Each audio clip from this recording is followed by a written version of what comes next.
Saya Ismail Hassan, penghulu Mukim Pasir Senau, mengucapkan berbanyak terima kasih kepada Muslim Malaysia atas sumbangan kepada penduduk Pasir Senau.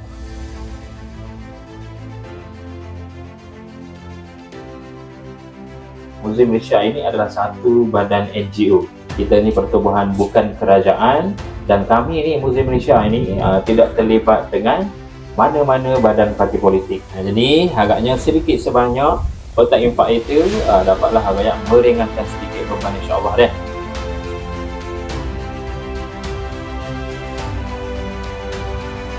Tak kena royak gano suka lah begini. Tak lagi boleh lagi kita ni. Boleh enggak. Gembira benar lah hati punya. Gitulah.